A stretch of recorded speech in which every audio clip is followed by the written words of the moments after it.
Class అయిపోగానే పెడతాం. ఇవన్నీ ప్రాబ్లమ్స్ మనము డిస్కస్ చేసాం. లాస్ట్ ప్రాబ్లం ఏంటి సార్? ఇక్కడ. రైట్. నా ఇక్కడ చూడండి సార్, ఇక్కడ చూడండి. రైట్. కొంచెం నేను ఈ క్వశ్చన్ని నేను ఓకే ఒక్క నిమిషం ఆగండి, నేను దీని పీడిఎఫ్ ఒకటి నేను మీకు పంపించాలి. రైట్. పీడిఎఫ్ ఒకసారి దీన్ని తెలుగులో క్వశ్చన్ చదువుతాను.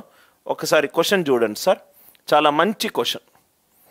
మీకు లైవ్ క్లాసులకు అసలు టెన్షనే లేదు సార్. ఒక్క టెస్ట్ సిరీస్ ఒక్కటి అయిపోతే నాకు కొంచెము కోర్సు కరెక్ట్గా మూవ్ అవుతుంది అనే ఫీలింగ్ నాకు వస్తుంది.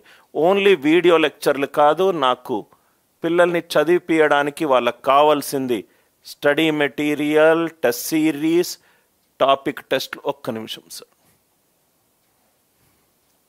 ఒకసారి ఈ స్లైడ్ని కొంచెం జరుపుతాను. ఈ క్వశ్చన్ చూడండి. స్టార్టింగ్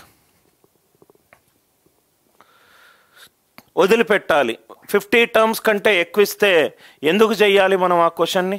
పర్టికులర్ ప్యాటర్న్లో లేకపోతే దాన్ని చేసి మనం ఎమోషనల్గా ఇంటెలిజెంట్ అయ్యే బదులు ఇంకా మనకు ఏం బెనిఫిట్స్ ఉన్నాయి? రైట్. అదేమన్నా ప్యాటర్న్లో ఉండి డిక్రీజింగ్ ప్యాటర్న్లో ఉంటే మనం అప్రాక్సిమేషన్ చేయొచ్చు. ఇంక్రీజింగ్ ప్యాటర్న్లో ఉంటే sine x, cos x, log x, sine h x, cos h x series అయి ఉంటే దాన్ని మనం సాల్వ్ చేయకూడదు. ఎగ్జామ్లో సక్సెస్ అవ్వాలి అని అంటే కొన్ని క్వశ్చన్లను వదిలిపెట్టడం కూడా నేర్చుకోవాలి. రైట్. నా ఇక్కడ చూడండి సార్, ఈ క్వశ్చన్ చూడండి. ఫస్ట్ నేను క్వశ్చన్ ఎక్స్ప్లెయిన్ చేస్తాను. 15 సహజ సంఖ్యలు ఉన్నాయట. 1, 2, 3, 4, 5, 6 and so on up to 15. మొత్తం 15 సహజ సంఖ్యలు ఉన్నాయట. అర్థమైంది? ఈ 15 సహజ సంఖ్యల నుంచి 3 నంబర్లు తీసుకోవాలట. 3 నంబర్లు. రైట్. 3 నంబర్లు తీసుకోవాలట. ఏబిసి. అవి ఏ శ్రేణిలో ఉండాలి? అంక శ్రేణిలో ఉండాలి. అవి ఏ శ్రేణిలో ఉండాలి? అంక శ్రేణిలో ఉండాలి. అంక శ్రేణిలో ఉండాలి. అంక శ్రేణిలో ఉండాలి. ఏబిసి అనేది ఏ శ్రేణిలో ఉండాలి? అంక శ్రేణిలో ఉండాలి. చాలామంది ఏం చేస్తారంటే ఈ క్వశ్చన్కి మామూలుగా అయితే జనరల్గా నేను అడిగాను అనుకోండి, ఏం చేస్తారంటే ఏబిసి అంక శ్రేణిలో ఉంది సార్. ఈ 15 సహజ సంఖ్యలు ఉన్న ఒక సెట్ ఉంది. ఆ సెట్ నుంచి నేను 3 నంబర్లు తీయాలి కన్నా. ఓకే. ఆ 3 నంబర్లు ఎట్లుండాలి? అంక శ్రేణిలో ఉండాలి. జనరల్గా చాలామంది ఏం చేస్తారంటే దీనికి ఇలా చేస్తారు సార్. 1, 2, 3 ఈ 2 నంబర్ల మధ్యలో డిఫరెన్స్ సేమే కదా. ఇది 1, ఇది కూడా 1. 2, 3, 4 ఇది కూడా డిఫరెన్స్ 1 కదా. Are you all with me? Right. మళ్ళీ 3, 4, 5 ఇది కూడా డిఫరెన్స్ 1 కదా. 13, 14, 15 ఇది కూడా డిఫరెన్స్ 1 కదా. అందరూ ఉన్నారా సార్?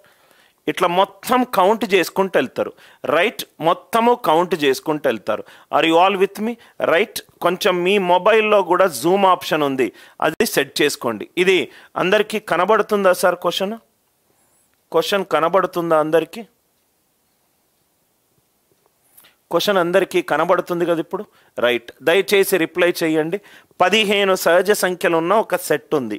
ఆ సెట్ నుంచి నేను 3 నంబర్లు తీయాలి. ఆ 3 నంబర్లు ఏ శ్రేణిలో ఉండాలి?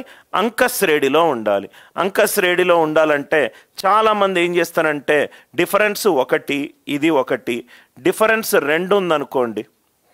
డిఫరెన్స్ 2 ఉందనుకోండి ఏం చేస్తానంటే 1, 3, 5, 2, 4, 6, 11, 13, 15 ఇట్లా మొత్తం కౌంట్ చేసుకుంటూ వస్తారు. మొత్తం కౌంట్. ఇదేమో డిఫరెన్స్ 1 కన్నా, ఇదేమో డిఫరెన్స్ 2, దాని తర్వాత డిఫరెన్స్ 3, దాని తర్వాత డిఫరెన్స్ 4, డిఫరెన్స్ 5 అలా కౌంట్ చేసుకుంటూ వస్తారు. అలా కౌంట్ చేసుకుంటూ వస్తారు. అప్పల్లోగా ఎగ్జామ్ టైం అయిపోతుంది. 15 సహజ సంఖ్యల నుంచి 15 సహజ సంఖ్యల నుంచి 3 నంబర్లు తీయాలి. ఆ 3 నంబర్లు నాకు అంక శ్రేణిలో ఉండాలి. ఇలా చేయకూడదు. కొన్ని టెక్స్ట్ బుక్స్లో లాజిక్ ఇలా ఉంది, మీకు అర్థమవుతుంది, కానీ చాలా ఎక్కువ టైం పడుతుంది. ఇది మెథడ్ 1. ఇలా చేయకూడదు. మనం లాజిక్ ఆలోచిద్దాం. ఇదే సపోజ్గా అనిల్ నాయర్ స్టూడెంట్స్ ఉంటే ఎలా చెయ్యాలి? మెథడ్ 2 చాలా జాగ్రత్తగా వినండి సార్. ఏబిసి అనేది ఏ శ్రేణిలో ఉంది? అంక శ్రేణిలో ఉంది. ఏబిసి అనేది అంక శ్రేణిలో ఉంది. ఏబిసి అంక శ్రేణిలో ఉంటే 2 వరుస సంఖ్యల మధ్యలో తేడా same. B minus A is C minus B. Minus B right side వస్తే 2b equivalent to A plus C. 2b equivalent to A plus C. ఇది తెలియంగానే అర్థమైపోతుంది సార్. 2b ఏ నంబర్నైనా 2 తోటి మల్టిప్లై చేస్తే అది ఈవెన్ నంబర్, సరి సంఖ్య అవుతుంది. ఏదైనా నంబర్ని 2 తోటి మల్టిప్లై చేస్తే అది సరి సంఖ్య అవుతుంది. 2 నంబర్లను కూడితే సరి సంఖ్య రావాలి. 2 నంబర్లను కూడితే సరి సంఖ్య రావాలి. అప్పుడు ఏమవుతుంది? 2 సరి సంఖ్యలైనా కావచ్చు, లేకపోతే 2 బేసి సంఖ్యలైనా కావచ్చు. Even plus even or odd plus odd. 2 even నంబర్లైనా కావచ్చు, 2 ఆడ్ నంబర్లైనా కావచ్చు. మొత్తం 15లో ఎన్ని సరి సంఖ్యలు ఉన్నాయి? 2, 4, 6, 8, 10, 12, 14. ఎన్నున్నాయి? మొత్తం 3, 6, 7. 7 ఈవెన్ నంబర్లు ఉన్నాయి. ఎన్ని ఆడ్ నంబర్లు ఉన్నాయి? 8 ఆడ్ నంబర్లు ఉన్నాయి. 7 సరి సంఖ్యలు ఉన్నాయి, 8 బేస్ సంఖ్యలు ఉన్నాయి. ఆ 7 సరి సంఖ్యల్లో ఎన్ని సరి సంఖ్యలు తీసుకోవాలి? నేను 2 తీసుకోవాలి. 7c2. అది లేకున్నా ఇంకో మార్గం ఉంటే ప్లస్. 8 బేస్ సంఖ్యల్లో ఎన్ని బేస్ సంఖ్యలు తీసుకోవాలి? 2 తీసుకోవాలి.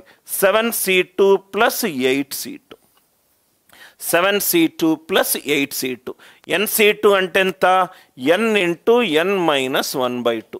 7 ఇంటూ 6/2. 8c2 అంటే ఎంత? 8 ఇంటూ 7/2. 21 ప్లస్ 28. 21 ప్లస్ 28. మొత్తం వాల్యూలన్నీ 49. ఆలోచిస్తే చాలా ఈజీ సార్. 15 సహజ సంఖ్యల నుంచి నేను 3 సహజ సంఖ్యలు తీసుకోవాలి. ఓకే, ఆ 3 సహజ సంఖ్యలు ఏ శ్రేణిలో ఉండాలి? అంక శ్రేణిలో ఉండాలి. ఏవైనా 3 సహజ సంఖ్యలు అంక శ్రేణిలో ఉంటే రైట్ 2b ఈక్వలెంట్ టు ఏమవుతుంది? ఏ ప్లస్ సి అవుతుంది. 2b equivalent to A plus C. ఒక నంబర్ని నేను 2 తోటి మల్టిప్లై చేస్తే అది సరి సంఖ్య అవుతుంది. లెఫ్ట్ హ్యాండ్ సైడ్ సరి సంఖ్య ఉంటే 2 నంబర్లను కూడితే సరి సంఖ్య అయినా రావాలి, బేసి సంఖ్య అయినా రావాలి. 2 నంబర్లను కూడితే సరి సంఖ్య, ఆ 2 సరి సంఖ్య కావచ్చు. 2 నంబర్లను కూడితే సరి సంఖ్య, ఆ 2 బేసి సంఖ్య కావచ్చు. అంటే 15 సహజ సంఖ్యల్లో 7 సరి సంఖ్యలు ఉన్నాయి. 7 సరి సంఖ్యల నుంచి 2 అయినా సెలెక్ట్ చేయాలి, లేకపోతే 8 బేసి సంఖ్యల నుంచి 2 అయినా సెలెక్ట్ చేయాలి. 7 ఎందుకు తీసుకున్నాను? మొత్తం 15 సహజ సంఖ్యల్లో 7 సరి సంఖ్యలు ఉన్నాయి. 15 సహజ సంఖ్యల్లో 8 బేస్ సంఖ్యలు ఉన్నాయి. 7 సరి సంఖ్యల్లో 2 అయినా 2 నంబర్లు సెలెక్ట్ చేయాలి. 8 బేస్ సంఖ్యల్లో 2 అయినా సెలెక్ట్ చేయాలి. 7లో 2 సెలెక్ట్ చేయడం 7c2. 8లో 2 సెలెక్ట్ చేయడం 8c2. 7c2 అంటే 7 ఇంటూ 6/2.